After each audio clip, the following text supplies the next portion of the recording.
World is live again. Oh my. Chat's up. Start your timers. Get everything rolling here, folks. It is time. What is it, April 7th? 2022. All day. All day. Oh, yeah. Gotta like that. All day. Oh, boy. Show 103. What have we? I think we're like at 493 subscribers now, by the way. Slow, steady growth. Eventually, one of these days, we'll get back to 2 nights and 3 nights a week. Soon. When? Soon. Yeah. All right. I don't feel like wasting any more time. Do you? Negative. All right. Gonna go in 5, 4, 2. Hey, everybody. Welcome. Not Your Average Show. Corey and Mike with you once again here, April 7th, 2022. Lots to talk about. Just a couple of titles here. We got Canoo wins the NASA contract. It's kind of interesting. Kind of sub kind of text there. A lot of space news today, by the way. Amazon saves Blue Origin, and that's their Kuiper project. We're gonna pull that one apart. SpaceX retires a legend in their Dragon crew capsule. They're gonna stop production on that, and also we're gonna talk about the Lotus. Fill me in here, man. How do you say it? Eletre.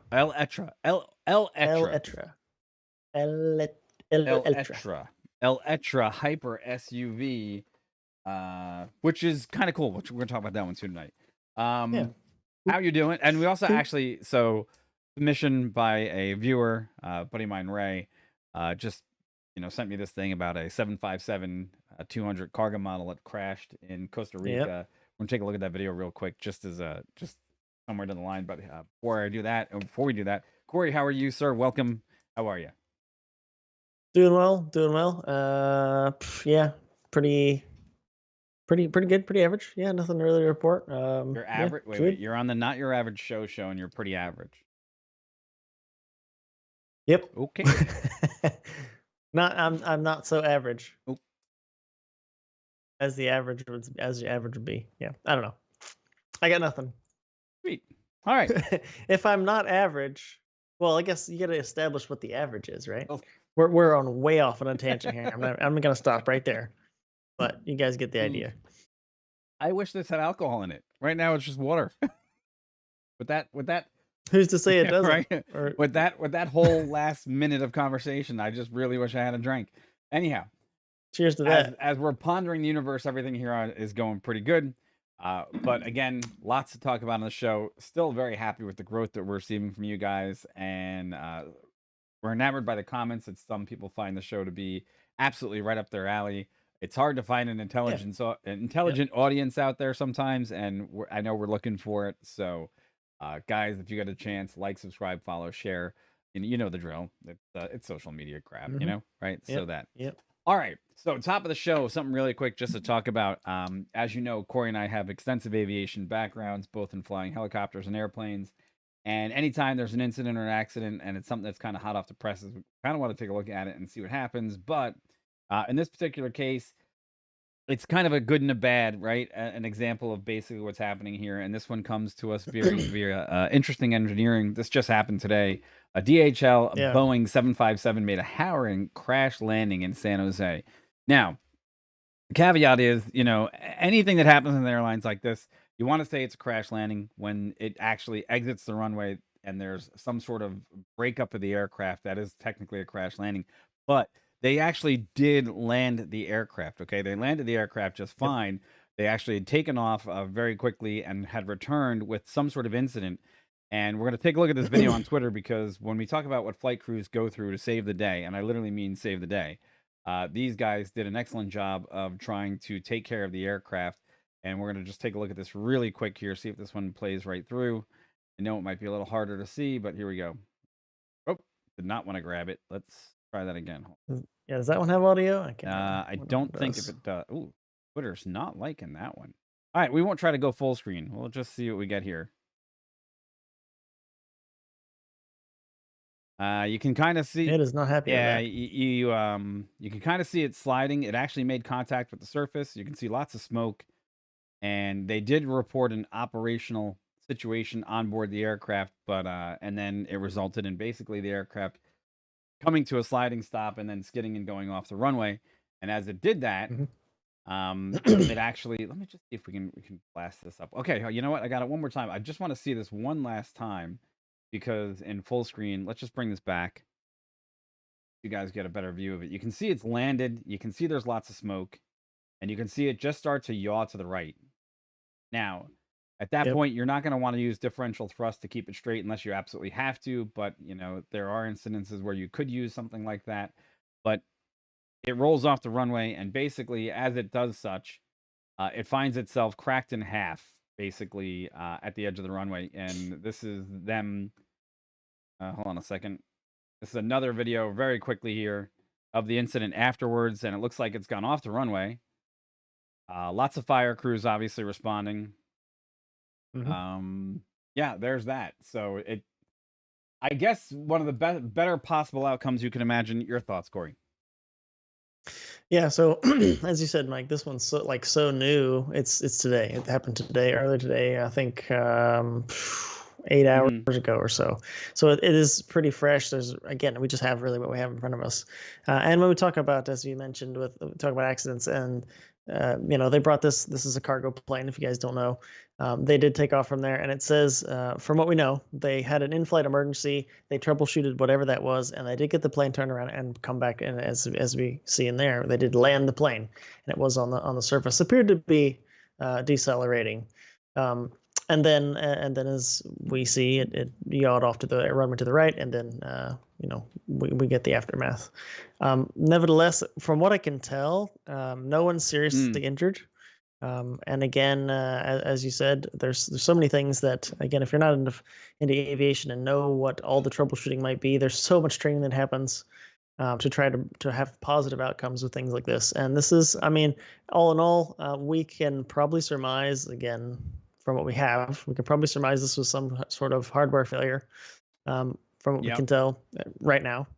And they brought it back, got it on the ground. It wasn't in a giant fireball. It was on the ground. No serious injuries. It's a positive outcome, even though it may not seem that way. No. Again, we can only look at what we have right now, and if you guys are new to this kind of a thing in aviation and reports, it could very well be long time before we really know what happened here exactly, all the details.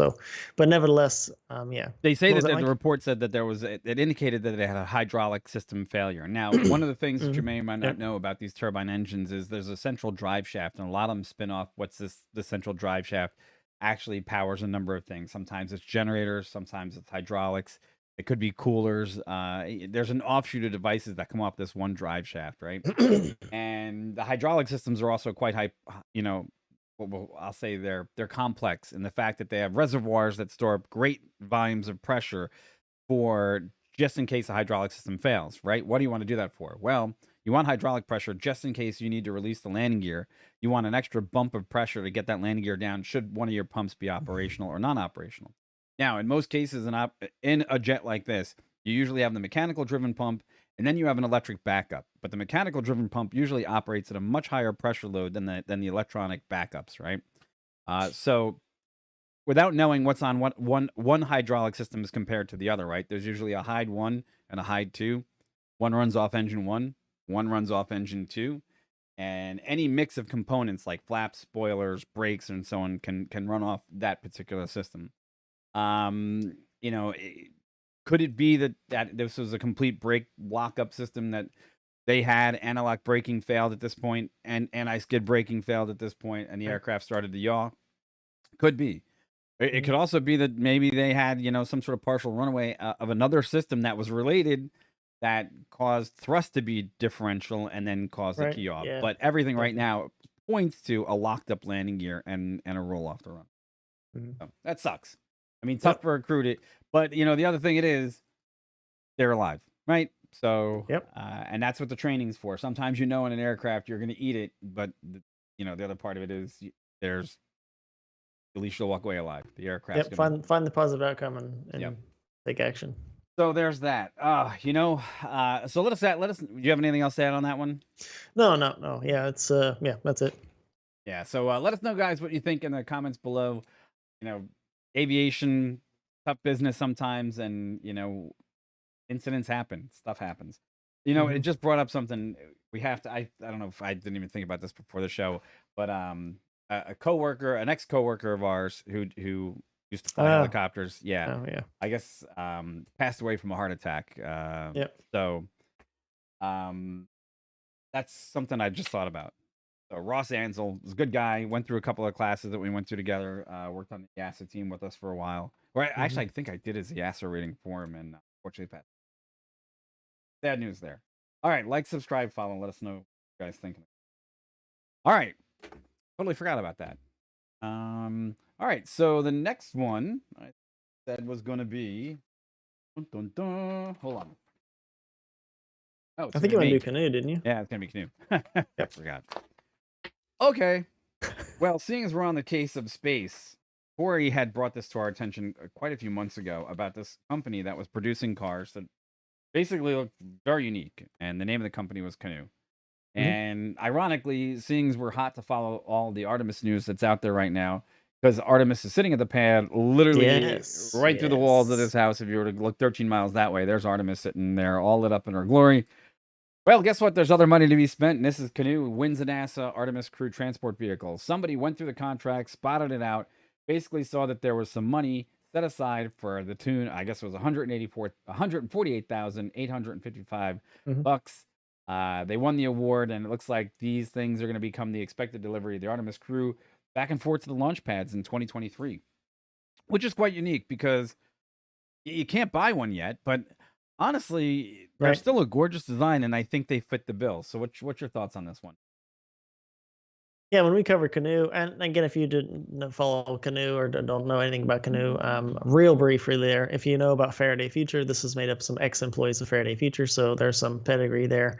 And looking through the Canoo's website, and you look at some of the designs, they have multiple types of vehicles. They're all interesting. We find them Mhm. interesting, different, right? So we're looking to differentiate themselves in the growing EV market as it would be, but they haven't delivered anything just yet. So it was a little bit interesting to see that they had won an award for this particular thing, but maybe not maybe not too surprising when you look at some of the designs and how they're open in the Mhm. inside, a lot of room. One of the things it mentions in the contract, it must seat up to 9 individuals, four of which must be in flight suits or space suits, with the driver and some other things. 50 miles of range. So I mean, there's some sparse amount of specifics there. But it is interesting, and I think it'd be kind of cool as we've seen other things like Rivian transporting people over to the Blue Origin pad. This is the thing that's kind of going on, and EVs are kind of fit the bill because they just they charge and they go and they're emission free, which is kind of obviously where everybody's going. So yeah, it's pretty cool. I will say for me, I'm a little unsure the numbers are correct. $148,855 is what the award was Mhm. for. And I did go to the government website, looked at the award. That is what's listed there. So what it seems that they would not be developing a new car is where I'm going with this. They wouldn't seem like they're developing a new vehicle just for this contract. It would they were using one that they could maybe retrofit and just give NASA one or two or a few of Well, them. see, So. it's kind of strange. As you're talking, I load up the website, and they have this thing on there that's showing on the loop, which is called their MPDV, which if it has to fit 9 passengers, right, fully Mhm. geared Yeah, that thing. astronauts. Yep. That Yep, that that thing. that thing is a bigger, boxier version that isn't pictured anyplace else. I haven't really seen a lot of information on it yet, but that would be the one that I think would nail it. Mhm. And maybe they're only getting two, right? I mean, Well, that's what I mean. Yeah, yeah, how yep. many do you need? Because I remember, what was it back in the old days? It was the old GMC, and maybe it was an I think it was Airstream. Airstream. Airstream, Yeah, right? yeah, yeah, It was an Airstream, yep. Airstream used to roll over that way. So Mhm.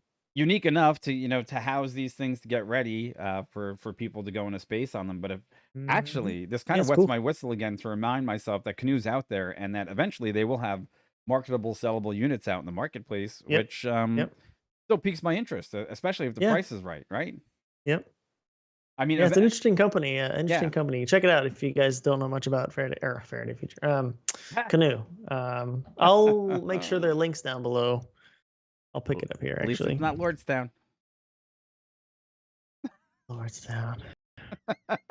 Well, we took some heat a couple months ago doing a video on Lordstown. The fact that they pretty much Oh my, yeah. There's some there are some people, and nasty again, comments directed at us for that one. But look, it's good to see Canoo will finally might produce something, so that might be even better. But the fact that they don't seem like complete vaporware is a good thing too, I guess.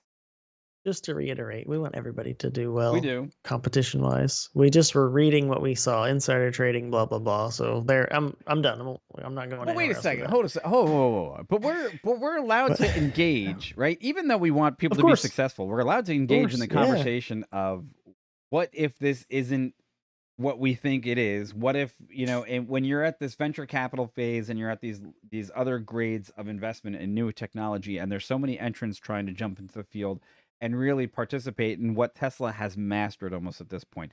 Tesla for the first time delivered more cars this quarter than GM, I think, is what just happened, right? And look, I'm not that's familiar, maybe possibly, yeah. I think that's where they had a more successful quarter or something like that, right? So here's the Okay, thing, yep. right?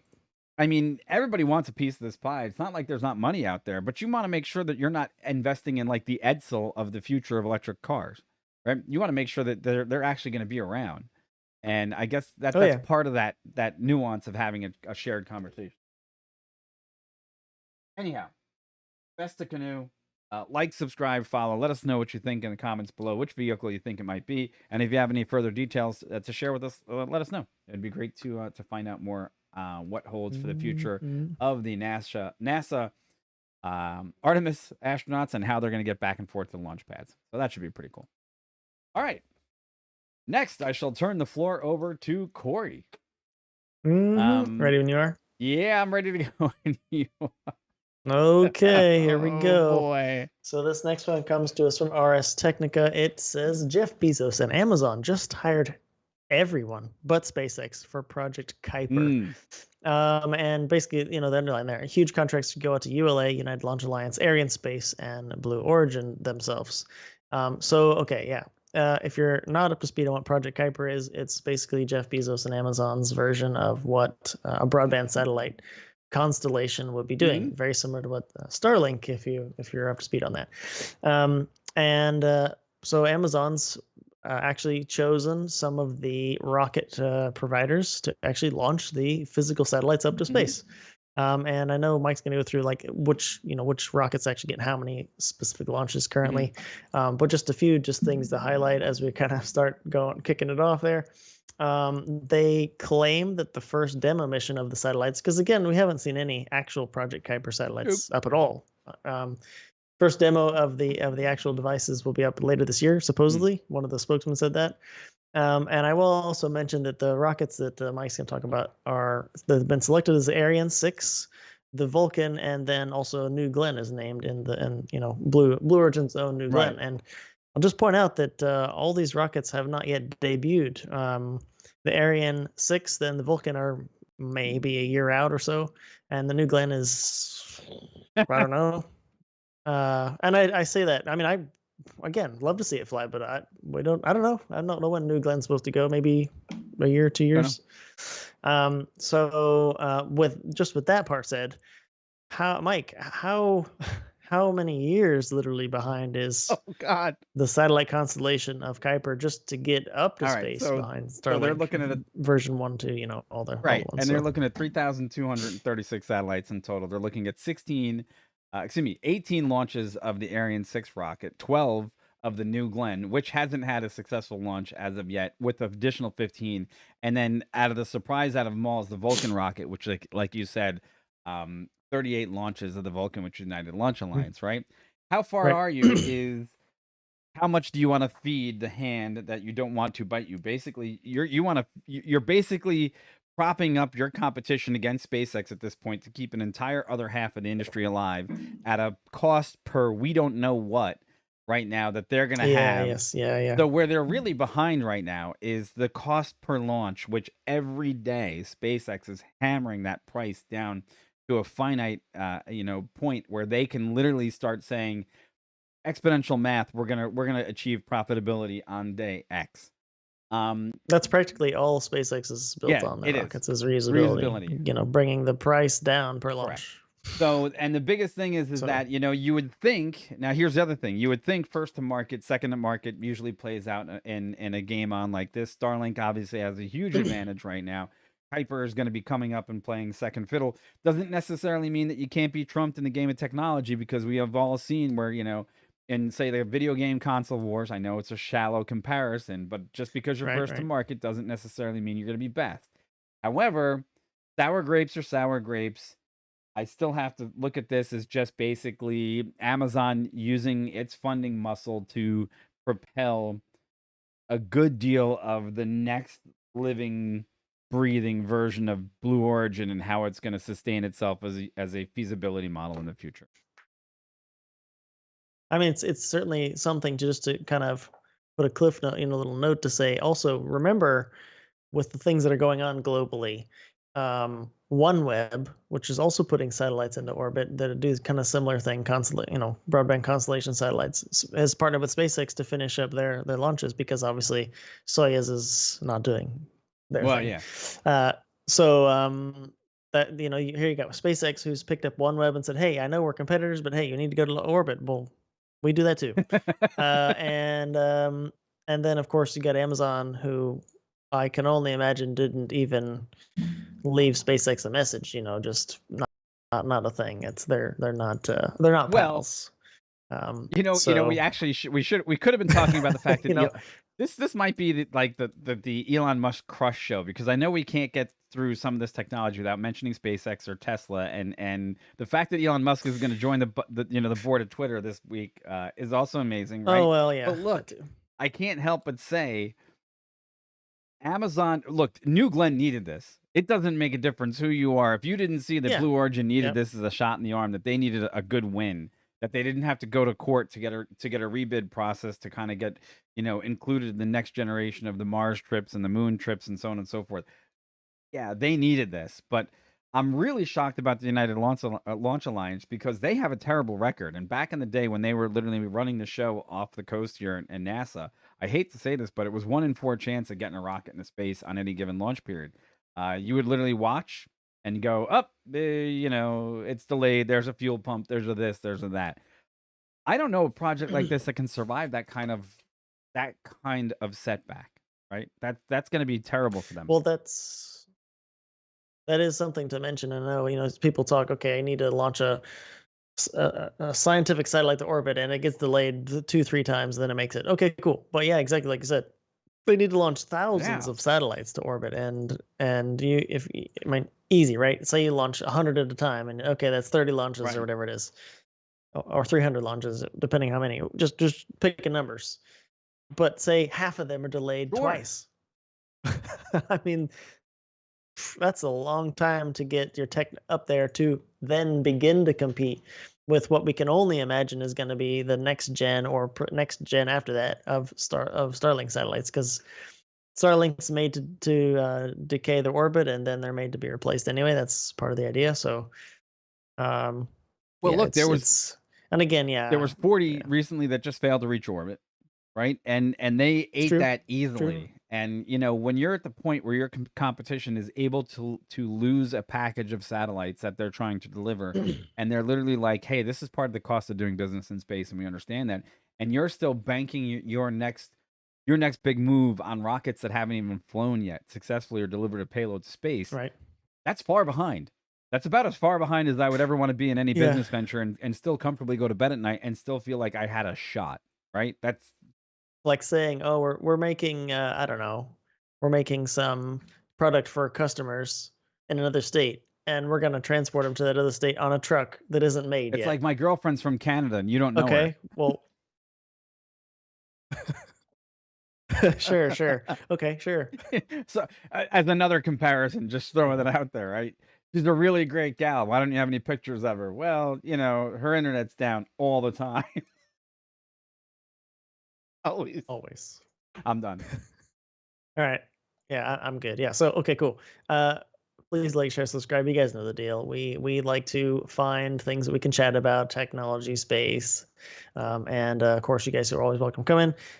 Tell us what you think in the comments. Talk about it in the chat and the live stream, and we're happy to engage. Yeah, thanks for the I support. have Thank to you. apologize again because I'm always ragging on Blue Origin, right? And I am, and it's terrible because I really shouldn't. But I do it in the hopes that they're going to be successful. And I know that it sounds really mean and facetious and ugly, but it's not, because I just don't look as a business model perspective. As I look at it long range, and you and I both have this conversation a lot, you just kind of shake your head and Yeah. go, you gotta have a better plan than this right now with a guy that's literally perfecting it day by day, right?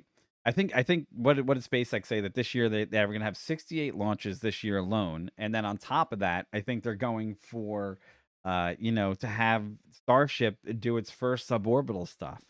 Oh yeah, that's That's a a whole nother conversation. If the FAA will let them do It's it, but I yeah. mean, that's gotta be the weight of the world on a venture like Blue Origin, and all the folks that have jobs there that are just sitting there biting their nails going, I hope we're still employed in 2 years. And that sucks for them. But I just hope for them they're successful. But I don't mean to browbeat them. It's just, you gotta get that product out there, man. You really gotta do something. Anyhow. All right, I had to say that because I usually find myself saying it at the No end of a worries. Blue No Origin worries. rant anyhow, but I move on. All right, Cool. folks, guess Cool. what? Well, in the annals of space and the development of a space program, and actually developing the first reusable space capsule, not spacecraft, which was the space shuttle, but the first space capsule, there also ultimately comes a time where in your business model, you must retire said space capsule, or at least end the production of one. And this one comes to us via Reuters, and it says basically that is already happening at SpaceX, where they are ending the production of their flagship Dragon capsule, right? Right. And that's pretty average, right? You expect something like this to happen at this time in the life cycle of something that's only going to be reused a few number of times, right? And Hmm. that's what it is. These things are going up maybe 5 or 6 times. They're getting a refresh rate. There's only 4 of them, right? And every time they come back, they get refreshed. They're part of that reusable, program that SpaceX has designed. And each time one comes back, they basically take it apart, look at it, and go, "Hey, there's new stuff that's different, that's been stressed, that Hmm. hasn't been stressed." But eventually, this too it'll use up its feasibility in space. Now, before I kick it over to Corey, Right. remember one thing: NASA had a lifetime cycle ability on space shuttle airframes, I think, of almost 264 life cycles, and not a single one of those aircraft, unfortunately, ever reached that full potential. Now, I wonder if at one point, if Elon Musk decided to redesign, quote unquote, the space shuttle, which is Starship, in its almost likeness with its float down ability rather than hover down ability, what it would look like. But man, the first reusable space capsule is already getting retired by SpaceX. Yeah, I mean, Crew Dragon's had a lot of success, and it's done a bunch of interesting flights to Mm-hmm. the ISS, for all the way from, obviously started with cargo, then obviously bring people up there, and they're even going to have the first fully private flight of Axios 1, right? I think that's I'm saying that Axiom, right. I Axiom, think it is Axiom, Axiom. Excuse me, AX1 for Axiom April. 1. One tomorrow, if I'm not mistaken. Oh yeah, So maybe it is tomorrow. lots of cool stuff there happening. And of course, as it says in the article, you guys can read, they're not retiring the actual vehicles. There's 4 capsules. They are not making new ones. They're going to continue support for these. And literally, it says also they're quoted to say that Starship is meant to replace everything that Falcon 9, Falcon Heavy, and Dragon can Mm-hmm. do. So again, they're full on Starship, and we've seen the Starship vehicle, the hopper, and all that. We've seen it land. We're just now we're waiting for that orbital test. That's hopefully going to happen in the next few Mm-hmm. months or so, to really see where we go from here.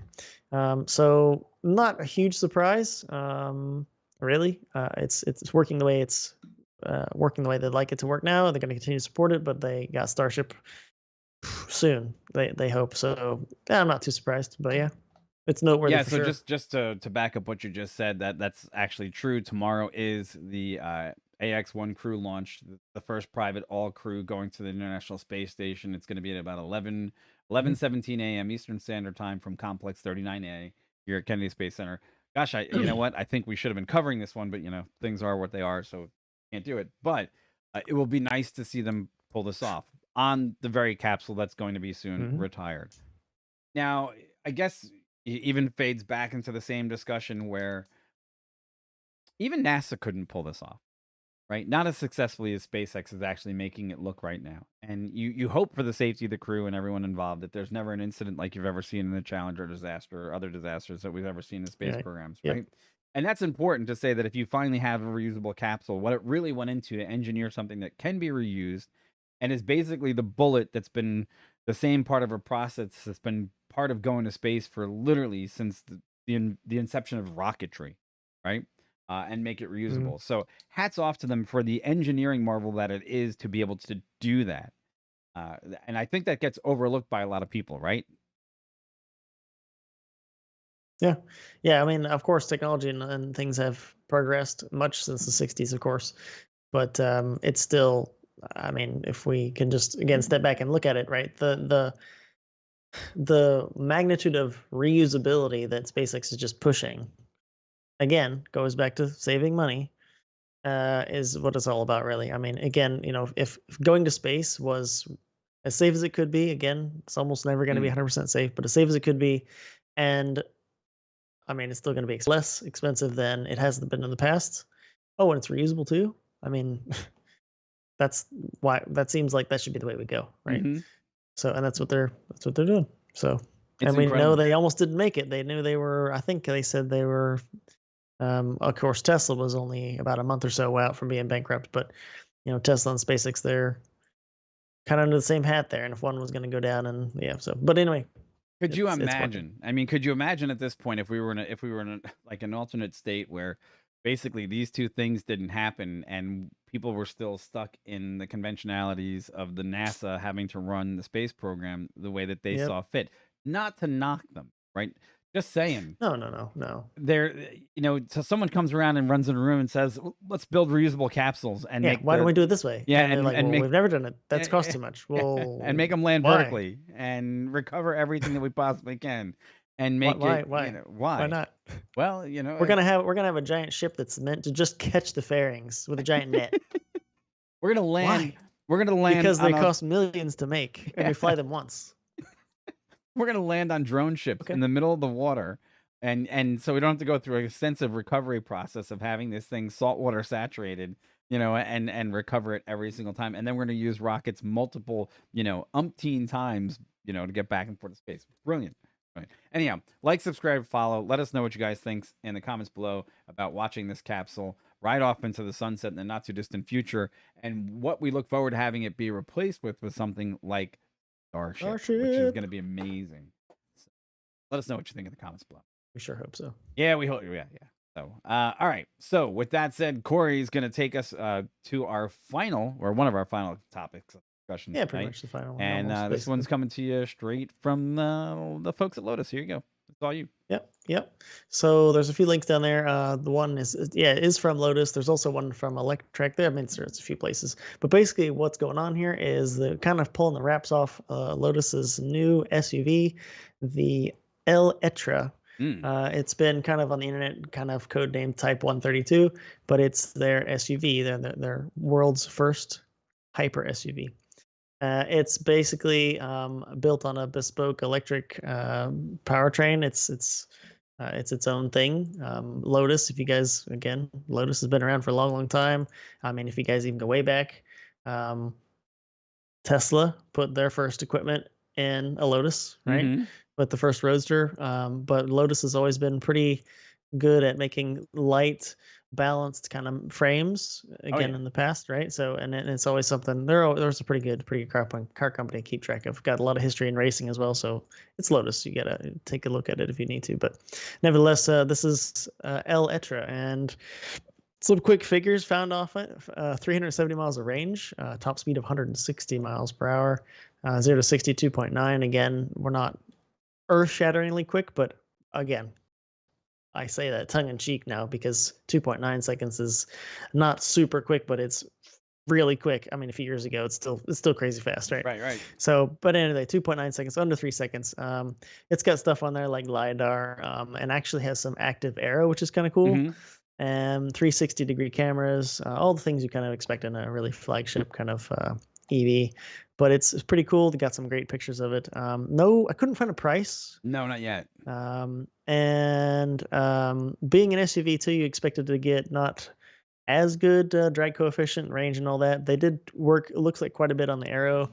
But what it looks like, the 370 miles of range comes from something, probably 120 kilowatt hour battery pack, I think. Dual motor, all-wheel drive kind of thing. An equivalent like 600 to 800 horsepower. Right. So, and I think it looks pretty good. Some of the bells and whistles, the light bar, inside and outside, Yeah, pretty cool. pretty nice looking. If you like all the little, if you're attracted to shiny things, The RGB. But there you go, Mike. What do you think, man? I think Lambo should be pissed. I put that in my notes. I forgot to read that. I think the Lambo Urus. It's like I think Lambo should be really pissed because if you look at this right now, it looks like somebody stretched a Gallardo from a couple years back, threw it on the same frame, and literally stole the rims off of it and just plugged it on there. Yeah. But that's not without merit, because everything you said at the beginning of the show is absolutely true. Lotus has always been vaulted for the fact that they've produced some of the best handling cars. Even some other competitors have always touted the fact that they've had Lotus come in and tune the suspension on their vehicles to make them better with handling vehicles. However, the top speed of 161 miles an hour, I'm a little bit disappointed with, because I'd like to know if that's relative because of the braking value that you need to slow this thing down. Right? I think it's probably electrically limited. Yeah. There is an asterisk next to that. Right. So my point would be, like, look, even a lot of the guys that have tried to actually throw a plaid around have said that it's almost impossible to stop the thing, right? And I'm thinking a hulking SUV going 160 miles an hour probably has that same issue. But with that said, I really can't fault them for doing this, for making the step that they did, because even going back to what you said, Tesla originally put their Roadster together on an Elan. Was it Elan or no? It was. It's which one? Not Esprit. I know which one it was. It was the glued together one. Yeah, I can see it. And basically, what ends up happening is they use that. But you know what? This is a great way for Lotus to actually launch their SUV, because they don't have an SUV in their lineup, and you might as well make it electric at this point. So you're really nailing that co-marketing strategy. And now when you bring your verticals in to say that we're also looking to a full electric future, this makes actual sense in that respect. Yep. So the Elise, it was the Elise, wasn't it? The Lotus Elise. Oh my gosh, the Elise. Yeah, geez. So, I was like, not the Esprit, it's the other one. But I'm right though, right? They basically, it looks pretty Lambo. Oh, for sure. I actually had it in my notes that it looks like the Lamborghini Urus. If you look at that one too, it reminds me of what that was too. But I think this goes without. Look, there's the Porsche, Audi, Volkswagen group, also Lamborghini, and which is Bugatti and all that. They all come from the same stable now, right? And they're killing it in their designs. They've got some of the fastest cars out there. They've got some of those exciting vehicles out there. But to see Lotus make this step into the same kind of, this field, it gives me hope. It gives me hope that there's other companies that are willing to have enough ingenuity to bring something else to the table that says we can still compete.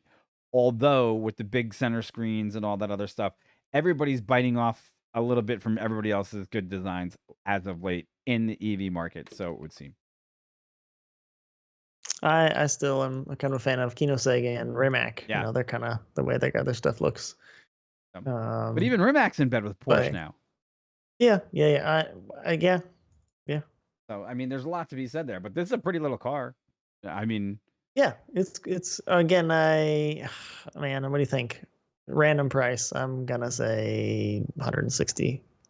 Wow, you're optimistic. You're really optimistic. You think it's lower than that? No, I thought it was way higher than that. I think it's going to be like 270, 280. Well, I mean, I could be totally wrong. We both could be, because look, they're making a good push into the $60,000-$70,000 sport car market right now, right? And I don't know if they're going in for a value proposition or ultra luxury, right? But the way that this is being presented to me right now, the way this video looks to me, it seems like they're hitting that kind of posh luxury market, and that would be a place that I think that they would slot in well into an electric SUV marketplace. But I could be wrong. Who knows?